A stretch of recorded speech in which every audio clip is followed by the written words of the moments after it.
এরা মন দিয়ে শোনেন, সালাম দিবার হুকুম কে দিয়েছে? জোরে বলুন, আল্লাহ। আল্লাহ হুকুম দিয়েছে। নামাজের হুকুম কে দিয়েছে? এত উঠেছে ভেঙে যাবে না তো না? তারপরেও তো আল্লাহ বলেছে সাবধান হও। হ্যাঁ, এটা সাবধান, সময় কম। সালামের হুকুম কে দিয়েছে? সালামের হুকুম কে দিয়েছে? আল্লাহ। নামাজের হুকুম, রোজার হুকুম, একটু বলবেন, খুব ভালো জিনিস, এটা বোঝাবো আপনাদের।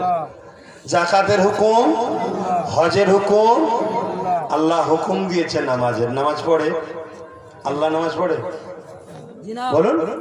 আল্লাহ রোজার হুকুম দিচ্ছে, আল্লাহ রোজা রাখে। আল্লাহ হজের হুকুম দিয়েছে, আল্লাহ হজ করে। কিন্তু আল্লাহ দরুদের হুকুম দিয়েছে, আল্লাহ নিজেও দরুদ পাঠায়। জোরে বলুন সুবহানাল্লাহ। চিন্তা করে দেখুন, দরুদ সালামের ফজিলত এত। এই যে দাঁড়ালেন, এই দাঁড়ালেন ইখতিলাফ আছে। ইখতিলাফ করার তো কোনো বিষয় নয়, এটা প্রেমের ব্যাপার।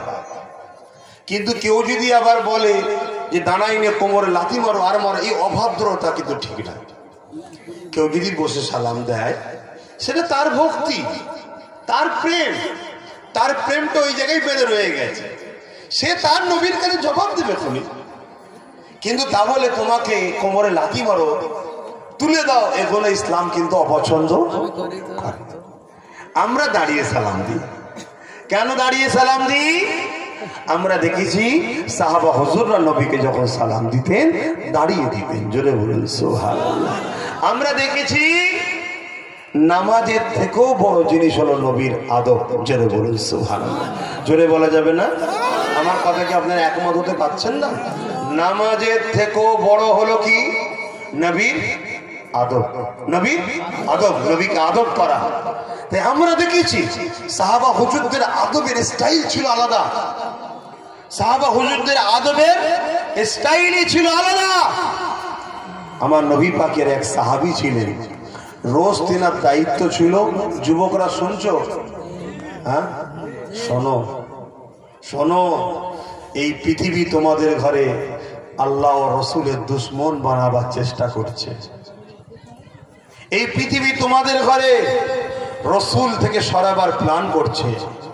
এই পৃথিবী তোমাদের ঘরে খানদানে রসুলদেরও দুশ্মন বানাবার চেষ্টা করছে। তাই একটু সতর্ক হও, খুব ভালো করে শোনো। কিছু কিছু জালিম তোমাদের ঘরে আল্লাহ ও রসুল থেকে সরিয়ে জাহান্নামের দিকে নিয়ে যেতে চাইছে। এগুলো সব ইবলিস শয়তানের চালা। ইবলিস এদের দ্বারা কাজ করছে। যেমন আমরা রাসূলুল্লাহর হয়ে কাজ করছি, ইবলিস এইগুলোকে দিয়ে সব কাজ করাচ্ছে পৃথিবী জুড়ে। তাই বলছি, আল্লাহ নবীর এক সাহাবী ছিলেন, তিনার দায়িত্ব ছিল রসুলে পাকের উট বা ঘোড়া যখন চেপে যাবে তার উপরে একটা কাজাবা দেওয়া হতো, যেটার উপরে রসুল বসতেন। বোঝেন আপনারা, উট বা ঘোড়ার গাড়ি দেখেছেন না? একটা পিঠের উপরে দেওয়া থাকে ছোট্ট মতো করে। এখন তো সব চামড়ার হয়ে গেছে, তখন কাঠের ছিল, তাতে পড়তে সুবিধা হবে, না হয় লাপাইলে পিছন যাবে, পড়ে যাওয়ার সম্ভাবনা থাকে। এই কাজাবাটা একটা সাহাবীর দায়িত্ব ছিল, তিনি রোজ ঠিক করে দিতেন। একদিন ওই সাহাবীর গোসল ফরজ হয়ে গেছে। রসুল হঠাৎ করে মেসেজ দিয়েছেন যে অমুক জায়গায় যেতে হবে কোনো কাজে, কিন্তু সাহাবীর গোসল ফরজ হয়েছে। নিশ্চয়ই বুঝতে পারছেন গোসল ফরজ কেন হয়, যখন নাপাক হয়। কিন্তু সেটা ছিল শীতের রাত। আরবে যেমন গরম বেশি, শীতের সময় প্রচুর ঠান্ডা। কথা বললেন? এত ঠান্ডা যে ঠান্ডা পানিতে যদি সাহাবী গোসল করে তাহলে ইন্তেকালও হয়ে যেতে পারে। সাহাবী চিন্তা করছে, আমি পানি গরম করে যদি হাত দিই তাহলে দেরি হয়ে যাবে। অথচ কোরআনের কোন জায়গায় লেখা আছে নাকি নবীর জিনিসে নবী যেটাই বসবে না পাকালে হাত দেওয়া যাবে না? হাদিসে কোনো জায়গায় নিষেধ আছে? না, নেই। তাহলে সাহাবী, এটা সাহাবীর আদব, এটা সাহাবীর প্রেম নবীর উপরে। যার জিকির সবসময় আল্লাহ করে, যার আলোচনা সবসময় আল্লাহ করে, মোবাইলে যেমন আপডেট হচ্ছে, বছরে হোক মাসে হোক 6 মাস ছাড়া আপডেট দেয় কোম্পানি। আপডেট করলে নতুন নতুন ভার্সন আছে, নতুন নতুন অপশন আছে। আরে আমার আল্লাহ তিনি তিনার বন্ধুকে সব সময় মাকাম ইজ্জতের আপডেট বাড়িয়েই যাচ্ছে। জোরে বলুন সুবহানাল্লাহ। আমরা সেই নবীর উম্মত, সেই নবীর উম্মত। নিজেকে চিনতে শেখো। আল্লাহ তোমাদের পেটেই মৃগ নাবি দিয়েছে। ওই খুশবু যে তুমি পাগল হয়ে হরিণ যেমন জঙ্গলে ঘুরছিল, তুমিও পাগল হয়ে যে দুনিয়ার ফাসেক ফাজেল বেহুদা বদমাইশ চোর লম্পটদের পিছনে ঘুরে বেড়াচ্ছ। আল্লাহ তোমাকে কোন নবীর উম্মত করেছে? যে নবীর উম্মত, যে নবীর উম্মত হওয়ার জন্য মুসা থেকে ঈসা নবী সবাই আল্লাহর কাছে আশা করেছে। আরশে আজিমে যে নবীর নাম লেখা আছে, বাবা আদম যে নবীর ওসিলা দিলে দোয়া কবুল হলো, জান্নাতের পাতায় পাতায় যে নবীর নাম, হুরেদের ঠোঁটে হুরেদের চোখে যে নবীর নাম, ফেরেশতাদের জবানে যে নবীর নাম, তাওরাতে যে নবীর নাম, সবুরে যে নবীর নাম, ইনজিলে যে নবীর নাম, প্রত্যেকটা আসমানি কিতাবে যে নবীর নাম, সেই নবীর উম্মত তুমি আমি। তোমার আমার মাকে ভাবা দরকার আমি কে। যেমন আমি পীর ঘরের ছেলে, হুজুর ঘরের ছেলে, আমার বসার জায়গাটা একটু দেখা দরকার। আমি যেখানে সেখানে বসতে পারি? এই বসতে পারবো? যে কোনো লোকের সঙ্গে আমি উঠা বসা করতে পারবো? যে কোনো একটা লোককে এখানে বসে আমি নিচেই বসতে পারবো? কেন? আল্লাহ আমাকে, আমি নিজেকে না মর্যাদা দিল, আমার একটা মর্যাদা আল্লাহ দিয়েছে দাদা হুজুর আওলাদ। তুমি নিজেকে না চিনতে পারলো, আল্লাহ তোমাকে উম্মতে মুহাম্মাদি করেছে। তোমার নেতৃত্ব কে দেবে তোমার ভাবা দরকার আছে না নাই? তুমি এক ফাসেক ফাজিল জাহান্নামী শয়তানকে তোমার লিডার নেতৃত্ব ইমাম বানাচ্ছ, মুনাফিকি করছে তারা, তাদের পিছনে তুমি ঘুরে বেড়াচ্ছ। তুমি এখনো সময় আছে, পরিবর্তন হও। আর না হয় কি হবে? 80 বছর পর প্যালেস্তাইনে যা হচ্ছে তোমারও 80 বছর পর তাই হবে। প্রথম থেকে ওদের ভাবা দরকার ছিল, আল্লাহর কোরআন বলেছে সাপকে কখনো দুধ কলা খাওয়াতে নাই। সব জায়গায় লিয়েছে লাও লাও লাও লাও লাও লাও, মাথার উপর তুলে দিয়ে জায়গা জমি সব এখন দখল করে দিয়ে মেরে বার করছে। এবার বলছে কি হলো? এখন কি হলো? তোমার আমার দশাটা ওই দিকেই যাচ্ছে। অতএব আব্বাস সিদ্দিকী ফালতু বকে না, আব্বাস সিদ্দিকী ফালতু লড়তে আসে না, আব্বাস সিদ্দিকী ফালতু বুঝাতে আসে না। আব্বাস সিদ্দিকী যেটা করছে, অনেক কিছু ভবিষ্যৎ বর্তমান কোরআন সুন্নাহ দেখে, ইতিহাস দেখে, আমার মাদানী ওয়ালার ইশারাতে অনেক কিছু করা হচ্ছে। সেগুলোকে খেয়াল রাখো, বুঝার চেষ্টা করো। আলহামদুলিল্লাহ, আমি তো দেখতে পাচ্ছি আল্লাহর সাহায্য শুরু হয়েছে আপনাদের উপরে। আমার মা বোনেরা, আমি তো দেখতে পাচ্ছি আল্লাহর সাহায্য শুরু হয়েছে। বহুত সাহায্য আসছে আল্লাহ। এই সুযোগকে ছেড়ো না, কাজে লাগাও।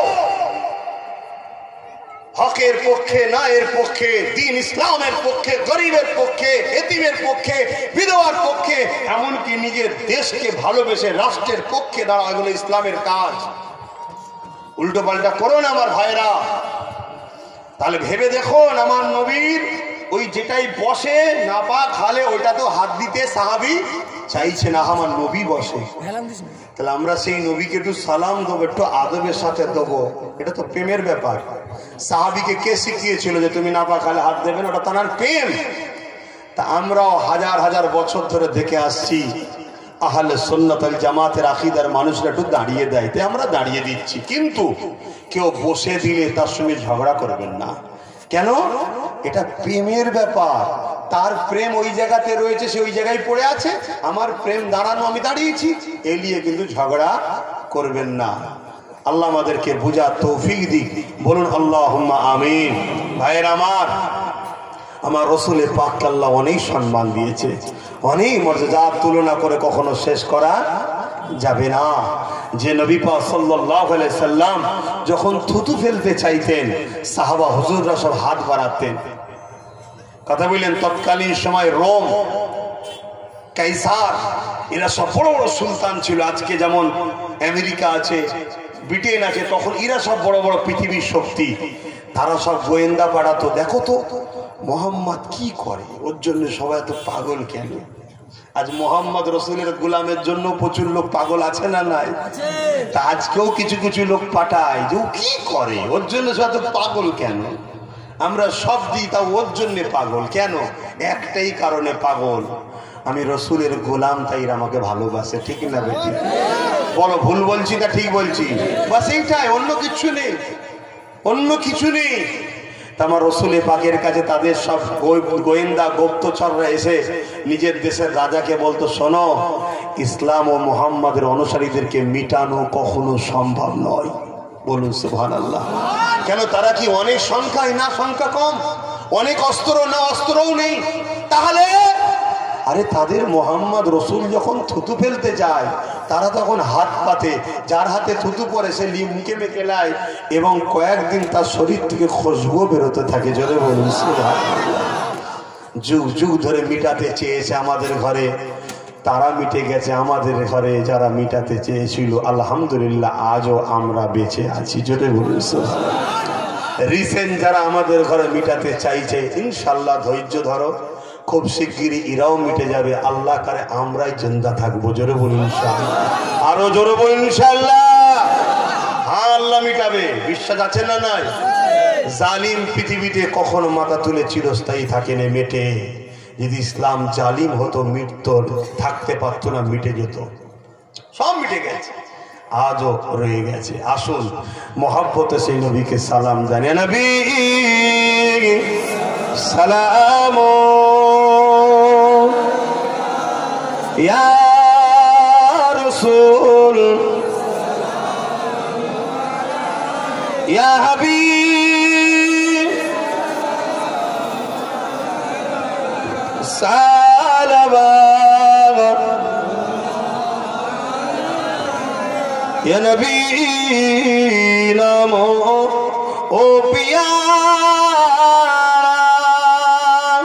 ইয়া রাসূল নামো ও পিয়া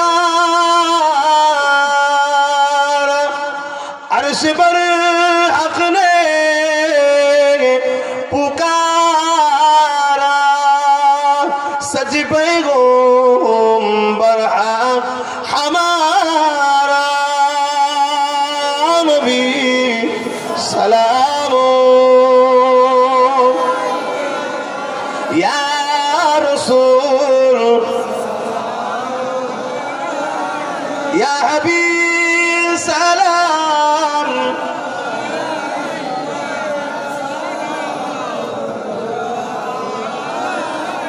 কঠিন হাসরের দিনে কি আছে মদে ইকবাল, গুনাহগার উম্মাহ আতো আপনার লইবেন সঙ্গে এ মাহশরে নবী সালাম ইয়া রাসূল ইয়া হাবিব।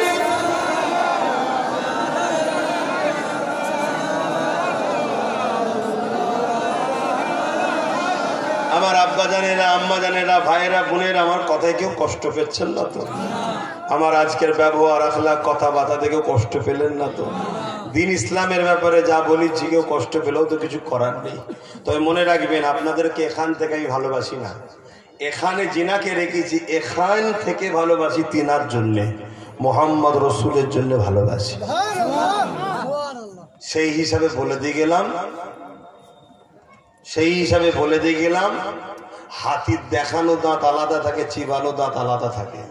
যদি আমাকে বিশ্বাস করেন, মজবুত যেভাবে হচ্ছেন আরো হন, আরো হন, আরো হন, আরো হন। যত আপনাকে আগুনে দেবে, যত আপনাকে পিটবে কামার, তত আপনি ধারওয়ালা হবেন। আর ধারওয়ালা হলেই সমাজে কাজে লাগবে। ঠিক না বেঠিক? অতএব চিন্তা করার কিছু নেই। এই জিন্দেগি আপনার না আমার, জিন্দেগিটা আমার। এ তো আল্লামায় ব্যবহার করতে দিয়েছে, তিনি যখন চাইবে লেবে, কিছু করার আছে? কত লোক তো চলে যাচ্ছে বিমার হয়ে, অসুস্থ হয়ে, আর হয়ে বিছানায় পড়ে পড়ে চলে যাচ্ছে। এই বিছানায় পড়ে পড়ে কাপুরুষের মধ্যে যাওয়ার থেকে যদি গরিব অসহায় দিন দুঃখী অত্যাচারী মজলুম মানুষের জন্য হয়ে যদি আজ কথা বলে যদি তার জন্য চলে যেতে হয়, তো অসুবিধে কিসের আছে? গর্ব গর্ব। আমার দাদা হুজুর কলিকাতার যে বিড়িকে কি বলে শহীদ মিনারের চিৎকার দিয়ে বলে, ব্রিটিশ সরকার তোমার আইন মানি না, লক্ষ লক্ষ মানুষ নিয়ে। সরকার ব্রিটিশ যখন অন্যায় করেছিল, দাদা হুজুর প্রতিবাদ করেছে না করেনি? আজ আমার মাদ্রাসাকে যারা মিটাতে চাইবে, সে বোল্ডুজার দিয়ে হোক আর শিক্ষক বন্ধ করে হোক, তাদের বিরুদ্ধে বলা দরকার আছে না? অতএব এই জালিম দেখার আল্লাহ ধ্বংস করুক, বলুন আল্লাহুম্মা আমিন। তো ভাইয়েরা আমার, এখন দোয়া চাইব, দোয়ার প্রয়োজন আছে। সকলে গায়ে গায়ে বসে যান, দোয়া চাওয়া হবে। দরুদ শরীফ। আল্লাহুম্মা সাল্লি আলা সাইয়্যিদিনা মাওলানা